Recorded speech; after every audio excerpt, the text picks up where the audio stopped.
word to wise. Grass only greener when it's fertilized. Gave them truth in these songs, they prefer to lies. Destiny beautiful, adrift in her purple lies. You can't see me, you Stevie. Wondering how I reach more evolutions than Evie and make it look easy. What is up, Earth's mightiest subscribers? It's Ernie, Blerd without fear. Welcome back to the channel. Alright, today's video, we are going to be talking about X Factor number 10 by Leah Williams and David Baldion. And in this video, we are going to finally learn the truth about Aurora's mysterious death from back in X Factor number 1. More importantly, we're also going to learn about the death of Prodigy and who was actually the culprit behind him dying prior to House of X. And more importantly, we're gonna learn exactly what is the kickoff point for the trial of Magneto in the finale of X Factor. We're gonna talk about all this and more right now, but first, if you wanna see more awesome videos like this one, make sure you hit that subscribe button. And if you enjoy the video, I humbly ask that you Hulk smash that like button because it really helps the channel out. That said, let's get on with the video. So when we pick this book up, man, a lot is going on here. There is tons of follow-up, and that's pretty much what I want to focus on. There's lots of little great character moments since this is, in fact, the send-off issue. There is not going to be any more X Factor after this. At least if there is any X Factor after this, it will not have anything to do with Leah Williams and David Baldion on the creative side of things, which is a crying shame because this book is so amazing, and this book is being concluded while other books that could definitely be concluded and canceled are not, but that is neither here nor there. That said, everyone is wearing their best. Everyone is looking great. The 5 X Factor investigations, even people who are X Factor investigations adjacent, all of it looks great. It is fantastic. But when it all comes down to it, the thing that we're going to focus on here is the relationship between Daken and Aurora. You see, during this particular point, we're actually kind of taken back to an incident that occurred during Hellions number 12, where Wildchild was trying to push up on Aurora and rekindle that love affair that they had way back some years prior, but Aurora is, not interested in that. She's more interested in being with current boo thing in her life, and that's Wolverine's son, Daken. Now, the thing that I thought was very interesting about this is that Daken finally reveals that he knows a secret about Aurora that I don't think Aurora was aware of, and it's gonna bring up something that I think a lot of people don't really talk about in regards to Aurora as a character, and it's the fact that he knows about Aurora's battles with DID, dissociative identity disorder, and the reason why no one's really ever talked about it recently is because she's actually been managing to keep it under control. And another secret that Daken reveals that he knows about Aurora is that she was the one who killed Eddie, the guy who everyone suspected was Aurora's murderer, and come to find out it actually was not the case. Apparently what was going on is that she had killed Eddie. Now, this was of course all in self-defense, but we also must bear in mind the rules of Krakoa clearly state that no mutant can kill any human, and this is regardless of whether or not it is in self-defense. But Daken does something that I wasn't really expecting him to do. Daken has actually taken liberties to make sure that this incident never comes to light. He has gone out of his way to make sure that not only has Eddie's body been taken care of and has been disposed of, but also he went back and killed everyone who worked with Eddie in the mutant hate group that had originally attacked Aurora and led to her death in X Factor number 1. And basically in his own way letting her know that he is in it for the long haul, that he's gonna keep her secret, and that if she goes down, he goes down as well, cementing their relationship in the finale of this story arc. Another really cool and interesting thing that happens is that we learn about the death of Prodigy. Prodigy has been finding all of these little telltale clues that he has been leaving for himself apparently since he died. He apparently knew that something was going to happen to him, and we never really fully understood what was going on there. But what we do learn is that while slipping away from the party, lying to Eye-Boy about where he was going, saying that he was going back to the Boneyard, where in fact he was going back to Club Pepper, where he was last seen with Tommy, aka Speed. And when he arrives, the bartender, one of them at the very least, takes one one long look at Prodigy, recognizes that it's him, and then hands him a Ziploc baggie with his own cell phone in it, with a note attached saying, "For Prodigy, with love, Prodigy," which is a way of letting us know, and also letting Prodigy know as well, that he left this for himself. This is the very same cell phone that he's been trying to find and track down since all this began, and we learn here that basically Prodigy gave this to the bartenders and told them to keep it safe after he left, but they never saw or heard from him again and just assumed that he had disappeared just like the rest of them. Now, what he's talking about here is there's some predatory shenanigans going on here, and what we're gonna learn is that apparently Prodigy fell victim to a character by the name of Buck Thatcher. Now, if that name sounds eerily familiar, or the setup here sounds eerily familiar, Buck Thatcher is a film producer and actor, and who knows, he may also dabble in politics, but this character, Buck Thatcher, is actually a real-world analog for a former actor and model, as well as a political activist by the name of Ed Buck. Ed Buck's claim to fame in more recent memory is that in 2017, he was found responsible for the death of a homosexual African-American man by the name of Gemmell Moore. Now, this was something that was very damning because not only was this man found dead, but there was also drugs and obvious evidence of drug usage on the scene, and the criminal investigation uncovered that methamphetamine had been involved in all this, and it later on came out that Ed Buck had a history of luring in young black gay men back to his palatial estate and dosing them up with crystal meth so that he could take advantage of them and rape them. This is an analog for that, and Prodigy has now realized he has found the information in his phone and he knows who killed him, and it would be Buck Thatcher. And when Prodigy confronts the man in his own home, the man has no idea how to handle the situation. He has no idea how to deal with it. He even exclaims that Prodigy should be dead, and Prodigy wants to hurt him in every way humanly possible, in every way humanly imaginable. But he can't. He can't bring himself to do it, and that is when iBoy shows up on the scene, having followed Prodigy's breadcrumbs and trails, because this is another thing I thought was very interesting. We're actually getting a couple of instances here where we're going to learn, and not just a couple, maybe several, in this one issue alone, where iBoy's power set, Leah Williams has come up with some very interesting ways to use iBoy's powers and make him a far more interesting and just all around more useful character that I think people are used to seeing of him. And what we learn is that iBoy was able to tell, based on, being able to use any of his eyes to see the nervous twitches and telltale signs when people lie. Usually people have some kind of a pantomime, some kind of a physical tick they do when they lie. He could see it, and he knew what was going on, so he followed Prodigy back to the bar and got information from the bartenders who were worried about Prodigy. And iBoy even goes on to say, much like the real-life Ed Buck, Buck Thatcher has a predatory history and a really bad reputation with luring in homosexual men of color. And it's here where we actually get the full scoop. And I actually like Leah Williams' wording here, is that if you're watching this video, I got killed because I fucked around and found out. And he says that I'm leaving this message for you from the past to explain how you got here. And talking about leaving the breadcrumbs and everything, and how he had to duplicate what he was wearing the night that he was killed. Basically talking about how he had duplicates of the clothes and everything he was wearing that night so it could be sent to Krakoa, to wherever he would happen to be. Now, Prodigy does go on to explain whatever was going on at Club Pepper, the reason why he was wearing that dress, and actually I now recognize this as I'm saying it out loud, that basically this is a costume, the costume that he is wearing to the Hellfire Gala is the same costume that he just happened to wear to Fairy Tale Costume Night at Club Pepper. And that Prodigy knew about Buck's predatory behavior, that he targeted young queer black men, but Prodigy thought that maybe he could get the better of this guy and take him down, but unfortunately, he just wasn't able to. Now, of course, Prodigy wants to kill him. Prodigy wants to hurt him in some way, shape, form, or fashion, but he just can't bring himself to do it. And iBoy is the one who actually steps up to the plate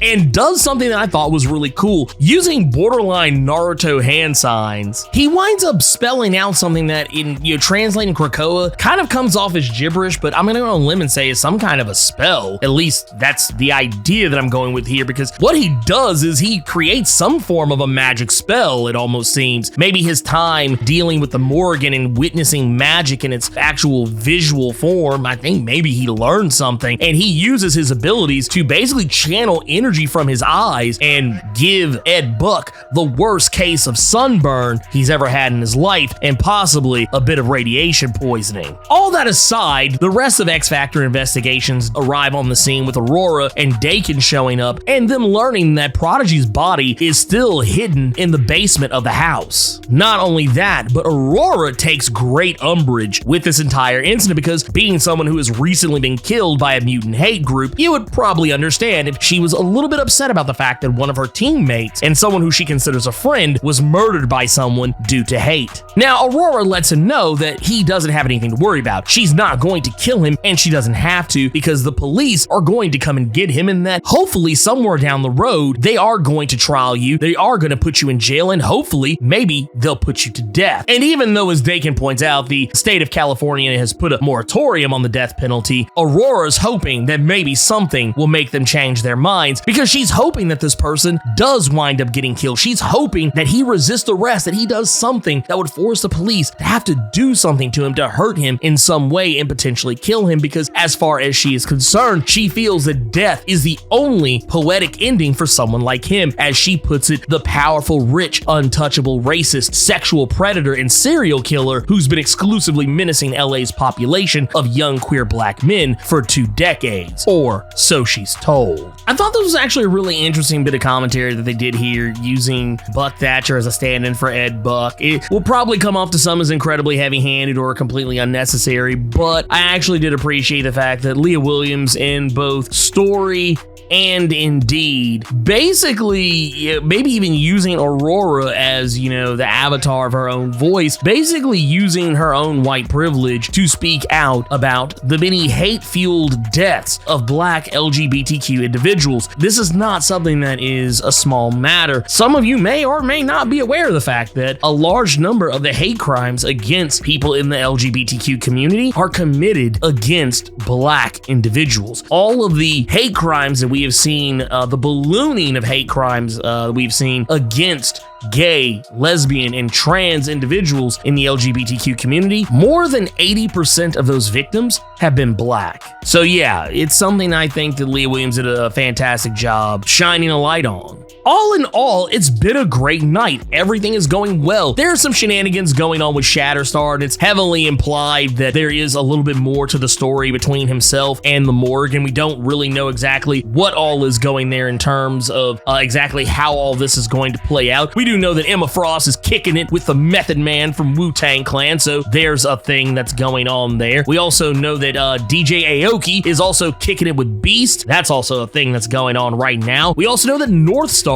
is congratulating Polaris on joining the X-Men and telling her that she will always have a home among them. And of course, we know that Jubilee has been having a chit-chat with old Kyle, Northstar's husband, letting them know maybe they should consider having a baby of their own so that Shogo will have someone to play with. Captain America finds it incredibly interesting that Kyle, Northstar's husband, lives on Krakoa. The fact that Kyle acts like it's just a thing, that it's no big deal, and that it's normal everyday life for him. Captain America is completely blown away by the fact that humans are actually allowed to live on Krakoa, albeit I don't think he understands that it's usually under very specific circumstances. And last, but most certainly not least, we know that iBoy, thanks to some of the solicits that we saw prior to this, that iBoy set up a special invitation for Prodigy's love, Tommy. Tommy was originally not invited to the Hellfire Gala and was, in all likelihood, not going to arrive. But yes, iBoy, knowing what Prodigy truly wanted, he knew that Prodigy wanted to be with his lover, to be there, and that's exactly what iBoy did. But the celebration must come to a close, because as Murphy's Law would state, anything that can go wrong will go wrong. And that's exactly what is happening here. You see, iBoy has caught wind of something with his many eyes, and he knows the wrong people are present right now to witness this terrible thing. And what is happening here is that someone has left a body at the Hellfire Gala, and not just any body. It's probably one of the worst possible bodies anyone could have left. And while iBoy is trying to restrain Speed and keep him from going towards it, it's not because iBoy doesn't want Speed to get involved. It's because he knows who it is. iBoy even using his powers in a strange way to guess what move Speed is gonna make before he can use his superhuman speed is yet another dose of why iBoy is such an amazing and, by all accounts, broken character. But Speed feels that it is time to do superhero things and he has to go help. And he rushes off, and before iBoy can stop him, it's already too late. Tommy has already seen the worst. Tommy is literally staring at his own mother's dead body. Now, for those who aren't familiar, especially, and I would hope you would know this based on the fact that this character was recently in the Disney Plus series WandaVision, his mother is Wanda Maximoff, the Scarlet Witch, the very same woman who we just recently saw palling around with Magneto in Al Ewing's Sword number 6. Someone has killed her, and the last person that we have seen with Wanda Maximoff was Magneto. Not only that, we know that Nightcrawler was on the scene thanks to Way of X number 3, but we don't know if he was the last person to see Wanda Maximoff or not, much less I don't think he would kill Wanda Maximoff. But the point of the matter is, whoever it was, the most likely culprit is the last person who saw her, and more importantly, that person being Magneto, with all the solicits out there showing us he is going to be on trial for the murder of someone at the Hellfire Gala. Here we are staring at the Scarlet Witch's dead body with bruises around her throat. Someone clearly killed her, and it was very likely Max Eisenhart, aka Magneto. And it is insane. It is insane to think about, but I didn't think that this was going to be how this issue was going to close out. And sure enough, here we are. Whatever was going on, everyone is pointing the finger at Magneto. Even though no one was actually around other than a drunken Nightcrawler, everyone seems to think that, yeah, it had to be Magneto. It had to be Magneto. Even Wolverine, using his superhuman senses, he's clearly gotten a whiff of Magneto's scent on Scarlet Witch, and that scent probably smelling incredibly recent. So even more reason why he probably believes that it is Magneto. And this is going to be, this is going to be something incredibly crazy. Like, I mean, with everything that happened in that last issue of Sword, I know we were all excited because we were like, oh my God, they're finally going to get family back together. Magneto is looking at Scarlet Witch as though she is his true daughter, and she is looking at him as though he is her true father. And then all this stuff is that was retconned is going to be unretconned. And I don't know, man, it's starting to look a little bleak for it right now. But one thing I do want to bring up, and this is something that actually came up when talking about the whole idea of Magneto potentially killing Scarlet Witch if she was to be the victim, and we now know for a fact that she is, but something tells me this is not a hate crime that Magneto has committed. I do sincerely believe that he actually does view Scarlet Witch as his child, and something tells me that the death might confuse a lot of people, that some people are probably going to be incredibly confused at the fact that